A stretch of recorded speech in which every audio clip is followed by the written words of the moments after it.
देखो, सबसे पहली बात हमारी कमजोरी क्या है? हम परेशान हो जाते हैं। संसार में देखो तो परेशान, परमार्थ की तरफ देखो तो हम परेशान हो। ये हमारा आदत स्वभाव बन गया परेशान होना। थोड़ा सा धैर्यवान बनो, गंभीर बनो। कोई भारी से भारी विपत्ति में परेशानी स्वीकार करके विपत्ति से थोड़ी निकला जाता। सुलझो, ठीक है, विपत्ति आई, समस्या आई, इसका समाधान होगा। ऐसा थोड़ी कि हमें नष्ट कर देगी। अगर अभी हमारी बड़ी हानि हो जाती है, हम कल इससे बड़ा लाभ प्राप्त कर सकते हैं। हमको एकदम बिल्कुल गंभीर रहना है, इतने कमजोर नहीं बन जाना। अब वो गए तो क्या होगा, अब वो वस्तु गई तो क्या, पद गया तो क्या होगा। प्रयास किया था, ये पद मिला था, इससे बड़ा पद प्राप्त करूंगा, मैं इससे बड़ा महान बनूंगा। ठीक है, एक बार गिर गया, गलती हो गई, दंड भोगूंगा, फिर इससे ज्यादा संयम में रहूंगा। बिल्कुल मतलब एकदम फ्रेश दिमाग रखना चाहिए। और अपने लोग क्या है, जरा सी बात में एकदम पछड़ा कर लेते हैं, एकदम कमजोर हो जाते हैं। ये बिल्कुल ठीक नहीं है। हम जीवन भर की यात्रा की बात कह रहे हैं, भारी से भारी कष्ट में भी मुस्कुराना, तो हमें बल मिला है, हमें भगवान की कृपा का दर्शन हुआ है, हमें उनका दुलार दिखाई दिया है। अगर ऐसे तो भाग जाते फिर परमार्थ में थोड़ी चलना होता है। आज जो आप सुन करके लाभ लेने की चेष्टा कर रहे हो ना, ये केवल प्रवचन नहीं है, ये जीवन है। अगर ये जिए ना होते ना तो ये इसका प्रभाव नहीं पड़ता, फिर वाणी का प्रभाव नहीं पड़ता। हम इसीलिए कहते हैं, जैसे आप लोग एकदम परेशान हो जाते हैं जब बोलो, क्या हमसे ज्यादा परेशानी होगी? दोनों किडनी खराब, दवाई लाने के लिए पैसे नहीं, पानी रखा है हम उठ के पी नहीं सकते, भीषण शरीर में कष्ट, भीषण बुखार, क्योंकि किडनी फेल, जरा में बुखार, खाने को क्या, रोटी मांग के लाओ। अगर वहां सब्जी मिलती है तो लाल मिर्च ऐसी पड़ के मिलती थी कि वो पा नहीं सकते थे। आप सोचो, पानी लाना है तो मुझे लाना है, पीना है तो मुझे पीना है। अगर मैं हारता तो कहां पहुंच जाता, क्या स्थिति होती? नहीं, मरना है, पर कदम पीछे। कोई दिन ऐसा नहीं जिस दिन सेवा ना की हो, जिस दिन सेवा ना गए हो। गुरुजी की सेवा में जाना है, पहले अपने को स्वस्थ साबित करना है, नहीं वो सेवा नहीं लेंगे। तुम बीमार हो, तुम कष्ट में, वैसे उनकी दृष्टि बड़ी शांत है। सेवा की, आके लेट गए, फिर हिम्मत की, अपनी श्री जी की सेवा की, मधुकरी नहीं गए, 3-3, 4-4 दिन भोजन नहीं गए, पर सेवा नहीं छोड़ा, दिनचर्या नहीं छोड़ी। और उसका प्रधान कारण संयम, ब्रह्मचर्य, भगवत आश्रय, नाम जप, कभी हारने नहीं दिया।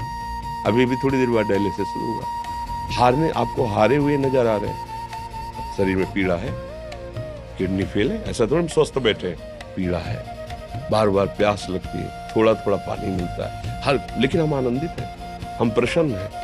हम लड़ाई में हारे नहीं हैं, ना हारेंगे, हम जीत चुके हैं। हम अपने मालिक के भरोसे में अपना संपाद, तो वो ये हम अपनी बड़ाई नहीं बता रहे, हम आपको बता रहे समस्या। सोचो, तुम्हारे पास तो माँ है, भाई है, बहन है, परिवार है, कोई न कोई तो है ना। मेरा किसी ने कभी जीवन में ध्यान भी नहीं दिया। क्यों? बचपन से बाबा जी बन गए, किसी से प्यार नहीं, किसी से संबंध नहीं, कोई जानकारी नहीं, हम कहाँ हैं, वो कहाँ, किसी से कोई मतलब नहीं। अच्छा, जवान साधु कौन श्रद्धा करे? कभी गांव जाने की हिम्मत नहीं पड़ती कि रोटी मांग ले, पता नहीं लोग क्या सोचेंगे, क्या भावना कर ले। हम दरवाजे पे खड़े हैं, क्या कैसी भाव, जो हमारे सामने आकाश वृत्ति से आया यौवन अवस्था में, वही पाया, अन्यथा भूखे रह गए। जब हम हर समय अपने को विवेक के द्वारा सावधान रखे तो हम कभी निराश नहीं हुए, कभी उदास नहीं हुए, कभी ऐसा नहीं लगा कि यार हम दुखी, कभी नहीं लगा। उसी का फल है कि उस सुख का संकेत मिल गया जहां दुख की निशानी भी नहीं है। वही उसी के बच्चे हो, हम सब उसी धातु से बने हुए हैं। हम इतना क्यों परेशान हो जाते हैं? हम ये देखते हैं अपने लोग, थोड़ी बात बिगड़ गई परेशान, नहीं बिगड़ी तो बिगड़ जाने की संभावना में परेशान है। आज सुख है लेकिन कल सुख छिन जाएगा, तो हम आज के सुख में सुखी ना होकर कल के दुख की आने की संभावना में हम भयभीत तो मतलब क्या हमारी सोच रह गई? हमको इतना बलवान बनना है कि सुख और दुख दोनों हमको छू न सके। भारी से भारी सुख की व्यवस्था है तो अहंकार नहीं, हर्षित होकर किसी का अपमान न करे कि हम धनी, हम पदाधिकारी, अमुक। भारी से भारी दुख आया तो हमें किसी के सहयोग की जरूरत नहीं, हम फिर अपने कदम बढ़ाएंगे, हम फिर जुड़ी हुई अपनी भावनाओं को सजाएंगे। मस्त जीवन, एकदम तुम अविनाशी के बच्चे हो। शेर का बच्चा भेड़ों के बीच में फंसकर म्यों म्यों बोल रहा है, बस अगर दहाड़ना सीख जाए तो कोई भी उसे परास्त नहीं कर सकता। ऐसे भगवद अंश तू प्रपंच में फंसकर अपने को इतना दीन क्यों देख रहा है? तू ऐसा है कि भगवान के दिव्यास्त्र में भी ताकत नहीं तेरे को मार सके। तू अविनाशी का अविनाशी बच्चा है। विनाशी भोगों को, विनाशी शरीर को मैं मान के इतना भयभीत, इतना दुख, ठीक नहीं। ये सबके लिए, केवल एक के लिए नहीं। आप समझो, आप लोग सोचते हैं हम गृहस्थ होकर भला ऐसी स्थिति कैसे। जनक जी सुखदेव जी के गुरु हैं और राजा हैं, महल है, रानियां हैं, नौकर है, चाकर।